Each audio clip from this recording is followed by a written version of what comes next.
This is chapter 19 homework, introduction to vibration. So here, question 1, we're given a simple pendulum and bob. It oscillates in the vertical plane, gives us the period. Assuming simple harmonic motion and knowing that the maximum velocity of the bob is 0.4 meters per second, determine the amplitude of motion and the maximum tangential acceleration of the bob. So we are given initial period and velocity, want the amplitude, maximum acceleration. So this is the equation for angular position.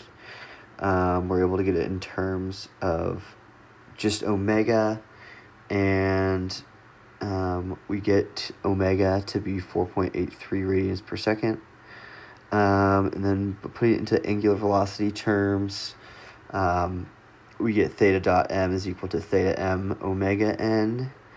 And relating velocity to L theta dot, we're able to get theta m is equal to Vm over L times omega n, and the only thing we need there is L.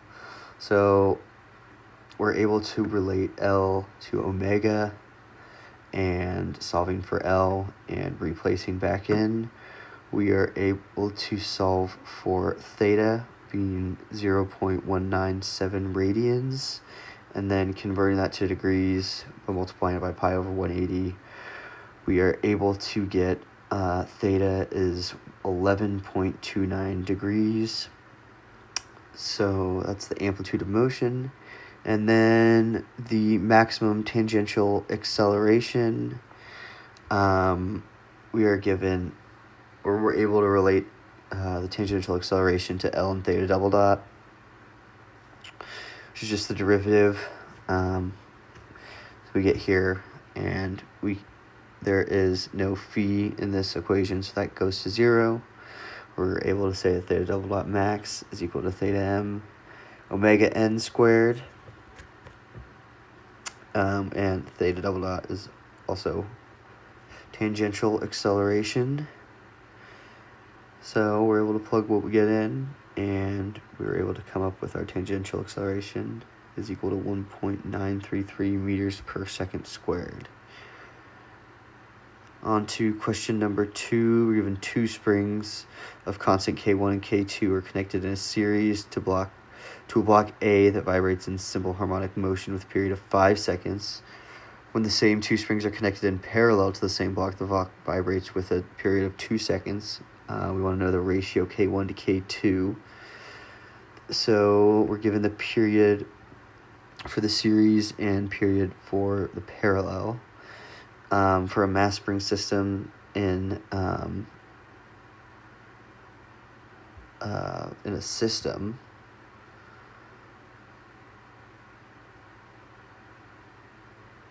let me see here, because we're taking parallel and series. So this is the,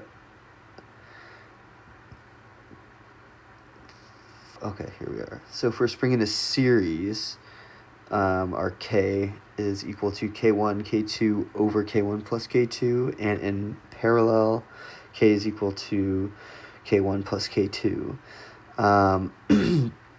Now we're able to relate our periods to our spring constants here.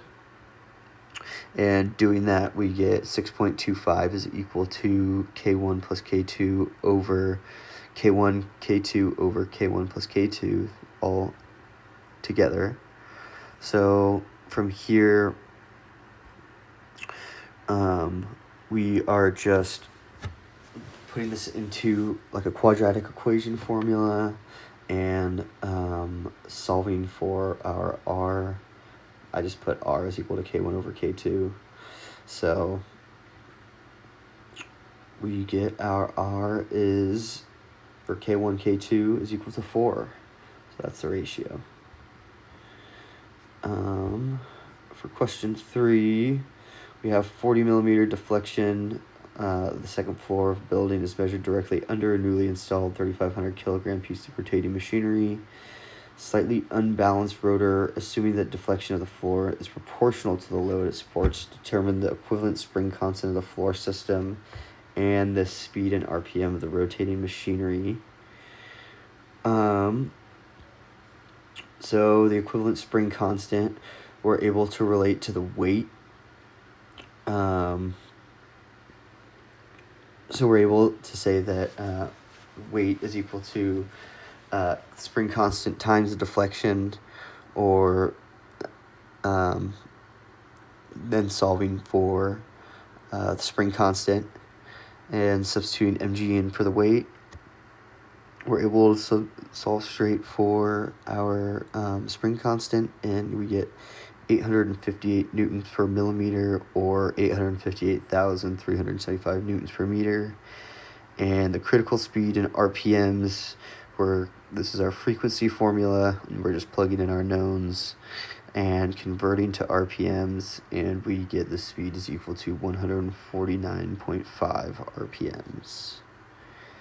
For question 4, a 6 kilogram uniform cylinder can roll without sliding on a horizontal surface. It is attached by a pin at point C to the 4 kilogram horizontal bar AB. The bar is attached to 2 springs, each of constant K equals 5 kilonewtons per meter, as shown. Knowing that the bar is moved 12 millimeters to the right of the equilibrium position and release, determine the period of vibration and the magnitude of maximum velocity. So the force on bar AB, the total restoring force from the 2 springs, the force of springs is 2kx. And then the motion for the bar is mx double dot is equal to 2kx minus p. P is the horizontal reaction force from the cylinder. And then if the cylinder rolls without slipping, we're able to relate the position and velocities with the radius like this. Taking the moment about C of the center is equal to 1/2 mr squared theta double dot, and that is equal to force times the radius, canceling out radius on both sides. And simplifying, we plug in our knowns here. We're able to come up with an omega, and once we have our omega, we can solve for the period. So our period of vibration for this is 0.227 seconds, and our max velocity, Vmax, is equal to omega n x max, and we have those. We plug in our values, and we get 0.33 meters per second, or 333 millimeters per second. For question 5, we're given a uniform disc of radius r is equal to 120 millimeters is welded at its center to 2 elastic rods of equal length with fixed ends A and B. Knowing that the disc rotates an 8-degree angle when a 500 millinewton per meter couple is applied to the disc and oscillates at the period of 1.3 seconds when the couple is removed, determine the mass of the disc and the period of vibration if one of the rods is removed. So this is just what we're given. Starting over here with A, we want to find the torsional spring constant. So K is equal to T over theta. We're given our theta is 8 degrees, so we're just converting that to radians, and we have our torque.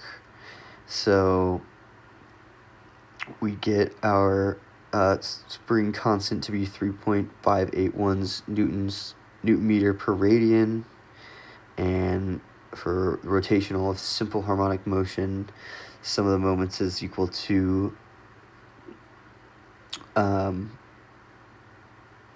I theta double dot, and that's equal to negative k theta.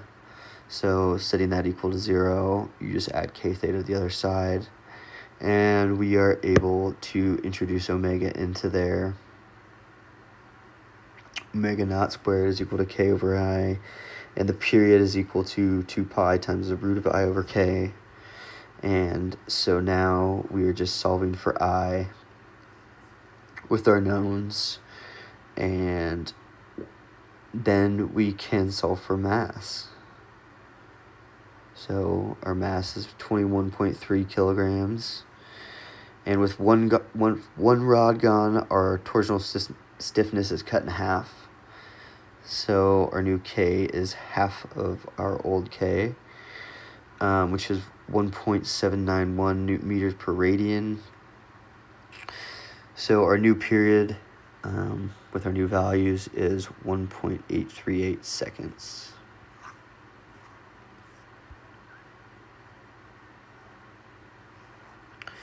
Question 6, a 15-pound uniform cylinder can roll without sliding on an incline and is attached to a spring AB shown. If the center of the cylinder is moved 0.4 inches down the incline and released, determine the period of vibration and the maximum velocity of the center of the cylinder.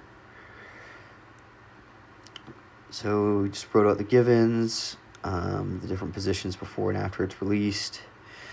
Conservation of momentum or conservation of energy. At position 1, kinetic energy is 0. The spring is stretched. So the displacement is the displacement of stretch plus r theta m. And the potential energy is 1/2 k times that distance. And then at position 2, it has both translation and rotation. So T2 is 1/2 I theta dot squared plus 1/2 mv squared. And then we're just plugging in our values, solving for our deflection of S or distance st, and plugging into our energy equation, just solving all the way down, get our period to be 0.715 seconds. And max velocity of the cylinder center, we're just able to solve for that here to be 0.293 feet per second. Question 7, the 20-pound rod AB is attached to 2 8-pound discs as shown. Knowing that discs roll without sliding, determine the frequency of small oscillations of the system.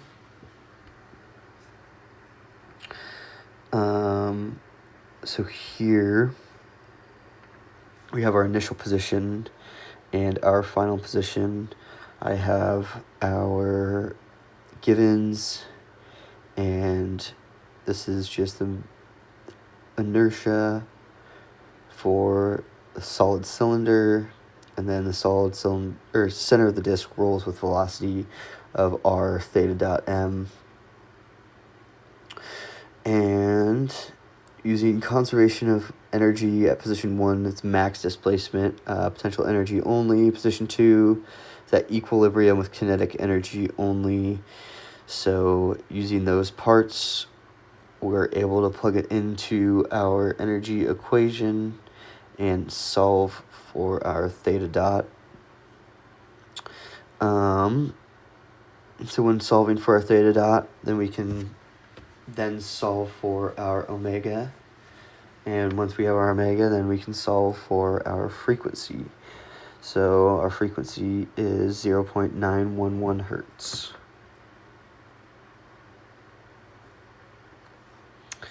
Question 8, a section of uniform pipe is suspended from 2 vertical cables attached at A and B. Determine the frequency of oscillation when the pipe is given a small rotation about the centroidal axis O primed and released. So this is the top view and the side view of what it looks like when they are rotated. As the pipe rotates, the displacement of A and B, A prime is equal to B primed is equal to A over 2 theta m. And then the arc traced by the top of each cable produces a vertical displacement of the center. We'll relate it like this. And this is our potential energy at position 1 and our kinetic energy at position 2. And energy, plugging that into our energy conservation, simplifying down, we're able to get our frequency to be 1 over 2 pi times the root of 3g over L. That's it for problem 8.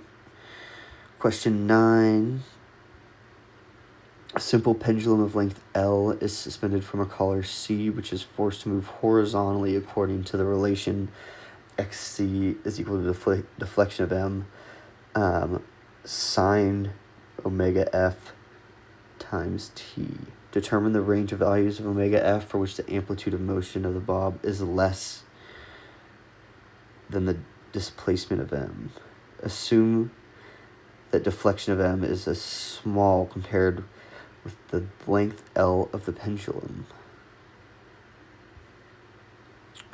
So from here, x is just the horizontal displacement of the bob, xc is the motion, which is equal to the deflection of sine omega ft. And then using the small angle theory, sine of theta is equal to theta, which is equal to x minus xc over L. And then summing the forces in the x direction.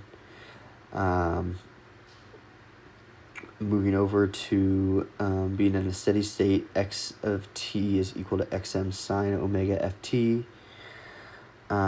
Plugging that into the equation, we're able to solve all the way down for xm, and then squaring everything,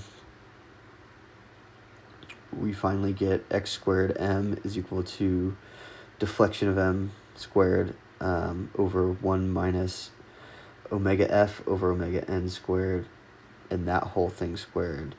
So we want the bob's motion to stay within the collar of motion, so xm to be less than deflection of m. So we put those conditions in, and we solve for which one is feasible, and we get that omega f is equal to the square root of 2g over L, which is our final answer. And for number 10, 4 kilogram block A is dropped from a height of 800 millimeters onto a 9 kilogram block B, which is at rest. Block B is supported by a spring of constant K equals 1500 Newton per meter and is attached to a dashpot of damping. Coefficient C is equal to 230 newtons per square meter. I believe that's what it is. Knowing that there's no rebound, determine the maximum distance the blocks will move after the impact. So velocity of A before the impact is given by a square root of 2gh. And then the velocity of the combined blocks after, using the conservation of momentum, MAVA plus MBVB is equal to MA plus MB.